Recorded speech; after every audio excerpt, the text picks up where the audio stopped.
बिस्मिल्लाहिर्रहमानिर्रहीम अस्सलामु अलैकुम रहमतुल्लाह। दुनिया के अंदर जिस तरीके से तब्दीलियाँ रूनमा हो रही है और ख़ास तौर पर वो जो मुलाकात हुई वाइट हाउस के अंदर डोनाल्ड ट्रंप और यूक्रेन के सदर ज़ेलेंस्की के दरमियान, उसके बाद जो है दुनिया के अंदर बड़ी बड़ी तब्दीलियाँ रूनमा होना शुरू हो गई हैं।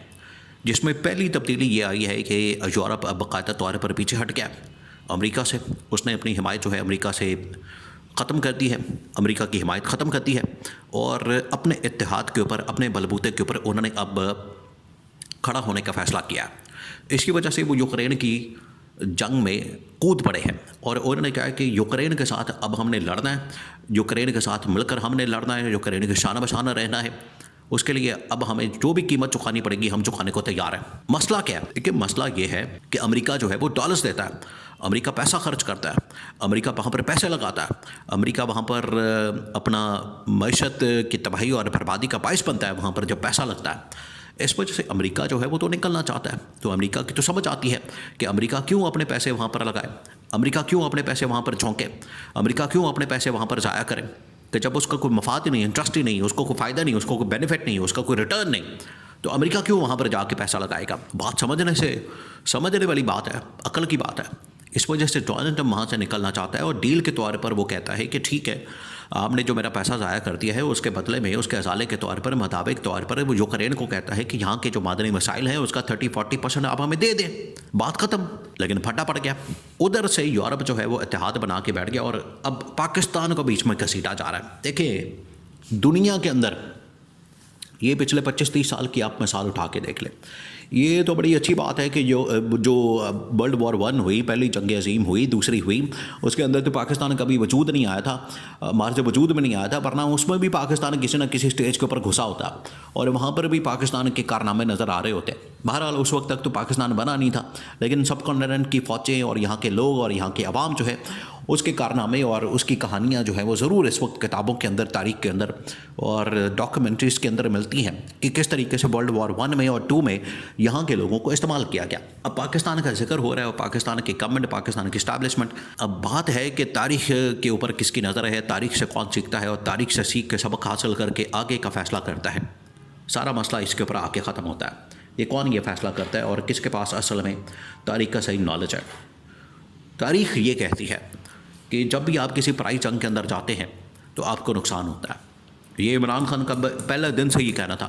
96 के अंदर जब उसने सियासत शुरू की, जब उसने पहली बार जो है सियासी नारा लगाया और उसने अपनी पार्टी बनाई और सियासत के अंदर क़दम रखा, सियासी उसने अपना भाग दौड़ शुरू की, सियासी जद्दोजहद का आगाज़ किया जिसका नाम है उसने तहरीक रखा कि तहरीक इंसाफ, कि इंसाफ के लिए मैंने तहरीक चलानी है, जद्दोजहद चलानी है। तहरीक होती है ताहयात, वो ख़त्म नहीं होती, वो चलती रहती है। तो इमरान खान ने उस तहरीक का आगाज़ किया। तो इमरान खान की पहले दिन से लेके आज तक जो तहरीक है, एक तो इंसाफ के ऊपर मबनी है, दूसरा इमरान खान कहता है कि हमने किसी के साथ कोई गलत बयानी, कोई गलत बात, कोई गलत हरकत नहीं करनी और हमने दूसरी जंगों के अंदर नहीं जाना, क्योंकि इमरान खान उस वक्त 80s का दौर देख चुका था। 80s का वो दौर है जब पाकिस्तान जनरल ज़िया उल हक की सरबराही में रूस के ख़िलाफ़ अफ़गानिस्तान के अंदर अमेरिका के साथ मिलकर जंग में चला गया। और उसके बाद फिर इमरान खान तो खैर उस वक्त सियासत शुरू कर चुका था। 2001 के अंदर मसला शुरू होता है कि जब वर्ल्ड ट्रेड सेंटर के ऊपर हमला किया जाता है और अफ़गानिस्तान के अंदर फिर एक नया महाज खोला जाता है अफ़गानिस्तान के ख़िलाफ़ या वहाँ के अफ़गानियों के ख़िलाफ़ या तालिबान के ख़िलाफ़, और अमेरिका के साथ मिलकर पाकिस्तान उसमें चला जाता है। तो पहले भी सुपर पावर को शिकस्त होती रूस को, इधर भी सुपर पावर अमेरिका को शिकस्त होती है। पाकिस्तान, इमरान खान उस वक्त भी कह रहा था कि इस जंग के अंदर ना जाएं, आपको नुकसान होगा, और वो हुआ। और आखिरकार दुनिया को नेटो ममालिक जो तकरीबन कोई 60-70 ममालिक हैं, उनकी फ़ौजों को, अमेरिका की फ़ौजों को वहाँ से निकलना पड़ा, भागना पड़ा। और रूस जो है मजाक उड़ाता था, ठट्टे मारता था, वो इनका शुगर लगाता था कि देखा यहाँ से आप भी तबाह बर्बाद होकर निकले, हम तो 10 साल बाद निकल गए थे, अब 20 साल बाद आपको आखिरकार ज़िल्लत और रुसवाई का सामना करना पड़ा।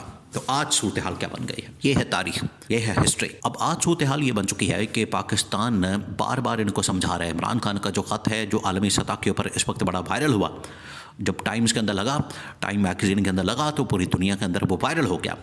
जब वायरल होता है तो उसके बाद ये मैसेज दिया जाता है पूरी दुनिया को कि किस तरीके से दुनिया के अंदर अमन व अमान को कायम करना है। अब मसला क्या बना? मसला ये बना है कि दौरा बरतानिया किया गया है army chief general Asim Munir की जानिब से।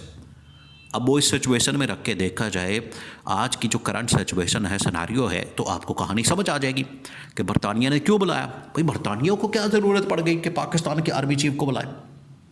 उन्होंने तो आज तक किसी को नहीं बुलाया। उन्हें तो सिर्फ ज़रूरत पड़ती है पाकिस्तानी पैसों की। पाकिस्तानी पैसे जो यहाँ पर लूटमार होती है, लोग मनी लॉन्ड्रिंग करते हैं, पैसा लूटते हैं, बाहर इंग्लैंड के बैंकों के अंदर शिफ्ट करते हैं, इंग्लैंड के बैंकों के अंदर खवाते हैं। वो उनको पैसा चाहिए होता है, माल पानी चाहिए होता है, अपनी इकॉनमी को वो फलता फूलता देखते हैं, खड़ा कर देते हैं, इससे उनको फ़ायदा होता है। उन्होंने तो कभी पाकिस्तान के इंटरेस्ट, पाकिस्तान के मामलात में फ़ौज के साथ, गवर्नमेंट के साथ कभी को बात की नहीं, ना उनका लेना ना देना। आज कैसे ज़रूरत पड़ गई उनको आर्मी चीफ को बुलाने की? मसला तो ये है, सवाल तो ये है। ज़रूरत इसलिए पड़ी कि वो चाहते हैं कि यूक्रेन की जंग में या पाकिस्तान किसी तरह से हमारे साथ मिले, बात करें, हमारे साथ मिलजुल के रल मिल के आगे खाता खोलें। यानी मसला फिर वही 80s के अंदर पराई जंग में पाकिस्तान गया, अब 2000 के अंदर पराई जंग में पाकिस्तान गया।